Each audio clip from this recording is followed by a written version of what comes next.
How about I was gonna go do a skate video outside, but it's freezing cold. It's like 40 degrees outside. Okay, all gas, no brakes, baby, let them hoes sleep.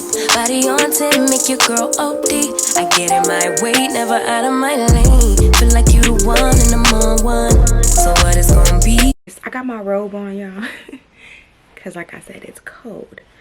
But I just thought about y'all. I didn't do a video on why I quit being a flight attendant. That's crazy. So because I'm cold, I'm about to make me some coffee and I'm about to make some noodles because I don't know why I want some noodles to warm me up. And I think I'm gonna tell you guys why I quit being a flight attendant. So yes, I'm gonna be in my robe for this video because I'm in the house and it's comfortable. But anyways, let's make some noodles really quickly.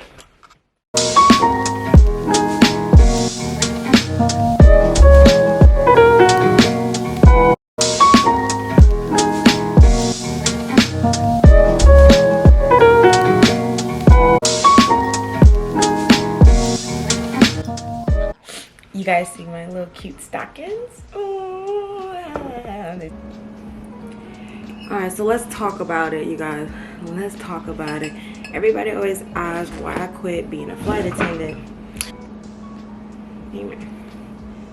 First thing first is just to get in to being a flight attendant is hard. You know what I mean? Like, a lot of people say it took them 4 or 5 times and 6 times to apply because they deny. They'll send you thank you but no thank you letters in a heartbeat, like quickly. Like, they have no problem. Also, they're strict, okay? They're like background test after background. They check in everything. They want to know everything you've been doing the last 15 years, you know what I mean? So they're real strict. It's crazy because that was like my dream job. That was my dream job. That's crazy. But I don't know, maybe later in life I'll think about going back to it, but that's just crazy how much of a process and how much I went through to be a flight attendant. So anyway, so once you get in, they send you an offer letter basically and inviting you to training, where you're hired, but you're not hired until you complete training.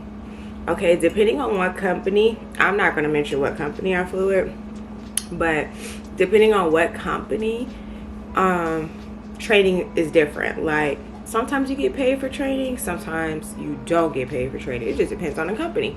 The company I went through, we got semi-paid for training. It wasn't like no good check like you work. It was just like some chump change, like lunch money, for real.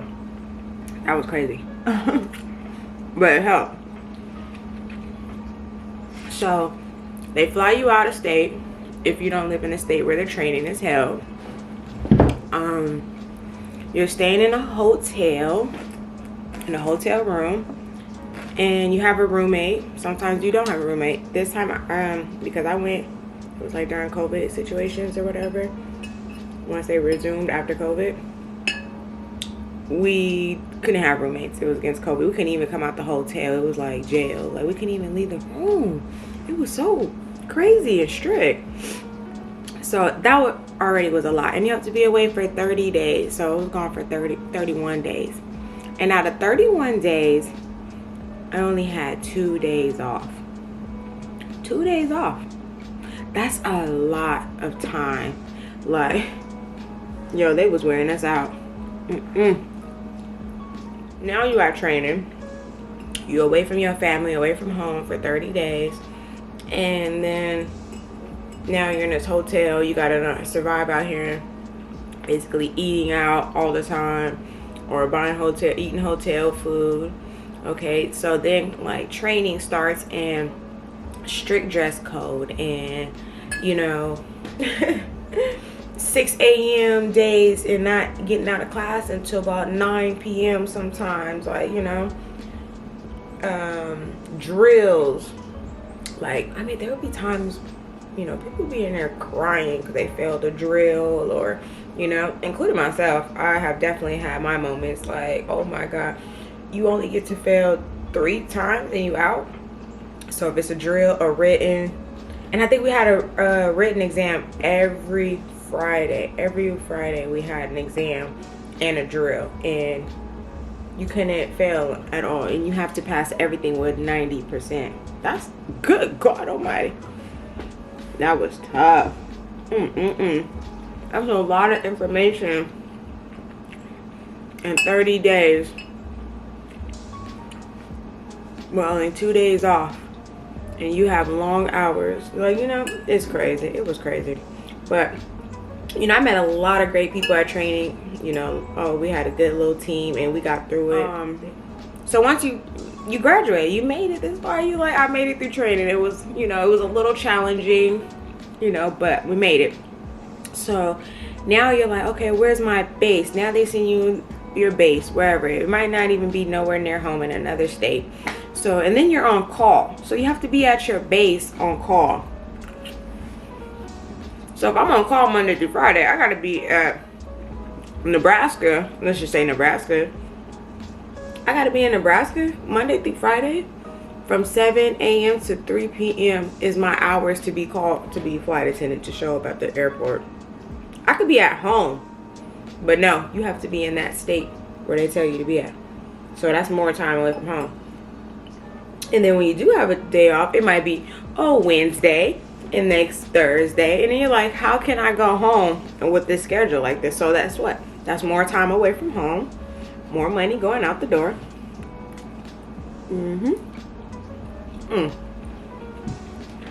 Speaking of money, some start off decent. I'm not gonna lie, they start off decent. But what they don't tell you is that you're getting paid $2 an hour until all the passengers are on the aircraft and you make that announcement, the main cabin door is now closed. Once you make that announcement, then the clock starts rolling for you for however much you make an hour. You know what I mean? Whether it's 15, 19, 20. Okay? So if you flying from Georgia to Florida, that ain't much flight time. So you really stretching trying to make that money. Like, you need the long flights. You need 8 and 10 and 12-hour flights, or you know what I mean, or quite a few long flights to make that money count. And then when you're sitting around at the airport waiting for your next flight to work, you only getting paid $2 an hour. It's like, this is robbery. Okay, robbery. You have to pay for your crash pad that you're staying at in that particular state, because you need a room, you need a place to stay. You're not at home and you still gotta pay your bills at home. That's crazy. But yeah, I got flight benefits, but I can't go nowhere for all my money going to my crash pad. I'm paying rent in 2 different places, home and here. That's crazy. So for me, at the time, it wasn't gonna work for me. I tried it. I was like, yeah, no, I'm not paying rent in 2 different places. I could see if this made enough money to pay rent in 2 different places, but I wasn't making that much money. It was like, this ain't adding up. It's really based off of seniority. So like, if you've been in the company for barely a year or so, your seniority is at the bottom. But if you're in for 5 or 10, 15 years, you know, you kind of ranking up there where you could make your schedule a little more flexible as well. But, and the money just goes up a smidge. Unhealthy eating habits. I don't know why I can't talk. Unhealthy eating habits, like all day you on the aircraft, you hungry, you know, you're eating aircraft food, you're eating airport food. That stuff adds up. You could pack meals, but it's kind of hard if you go home for 1 day and then you're on a 4-day trip. That's a lot of food to be packing for 4 days, carrying around. Like, people do it, don't get me wrong, but that's a whole lot, because I even tried to, and I'm like, this is ridiculous. You're already restricted at how much you can carry anyway, so imagine. So it's hard. I felt like it was just taking me away from the things that I wanted to do, which is this. is roller skating and vlogging. And I was able to do a little bit of it, no lie, which I was glad, because I love to go to my overnights and I love to check out the local skating rink. And I got a few videos on Instagram or TikTok that I would, you know, make or whatever. And I was happy doing that. But then when I would get in states like Denver or Arkansas, and I'm like, oh my God, there's nothing to do out here. But I would be like skating outside in a parking lot or something. It was making me mad. I was like, bruh, this ain't gonna work. The good things is that, you know, you get to travel to new places. I'm looking at my phone, y'all. Travel to new places, seeing new things, trying new food, new people. You know, just the whole environment. Like, that was fun. I loved that part of it. Like, that was great. Like, that's what flight attendant is about. That's the dream. You want to be able to travel for free and try different things and see different stuff. But my number one reason, and the most important reason, was my son. He turned 2 when I was in training. That was the longest I've been away from him since he'd been born. So the separation anxiety was real for me. I mean, I was struggling with that. And then being away so often, it wasn't working. I'd be in a hotel room crying at night by myself, like, this is not it. Like, I should be with my son every day. This job ain't even paying me enough. I'm thinking this is gonna be a career move. I'm thinking I'm gonna be vlogging as a flight attendant, roller skater, and it was not serving none of these purposes. Like, it was pulling me into a darker place. Like, if I wasn't struggling already at the time. Like, it was crazy. I was like, oh my goodness.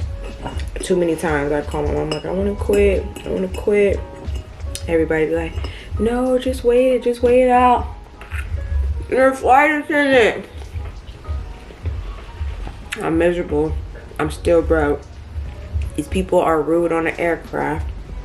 If you ask me, they're racist too. You know, dealt with a lot of different stuff. You know, passengers be rude to you, want to fight you. I know you guys seen all these videos go viral online because these people are serious. The pilot will make an announcement that we're gonna be late, and the passengers start treating you bad and being rude towards you like you did something. A mess. I'm just here to service you and for your safety. Okay? But anyways, back to the point. My son, like, there was just no way I was gonna pick the career over him at that time, especially, you know, I was just getting into it. Now, if I was already into it, let's say 3 years in, and, you know, scheduling's flowing, and I felt like I had a really balance of it all, then I probably would have stuck it out. But because I was in a place where I was transitioning into moving into my own place, starting a job, and I had a baby, it was just like, it wasn't falling in place for me. So that is what was most important for me, because I couldn't live with that. At that age, those are the precious moments where they're just so cute and fun. I can't look back and be like, dang, I missed all these moments of my son's life for this job that don't even benefit me or make me happy. I couldn't do it. I won't do it. You know, and maybe when my son gets older, I'll think about it again. But right now, it's a no. And I just felt like I needed to put that out there because so many people knew I was a flight attendant. And I just didn't say, oh, I quit. And nothing. I'm just like, so here it is. I quit. Why I quit being a flight attendant. If you guys like this video, don't forget to like and subscribe.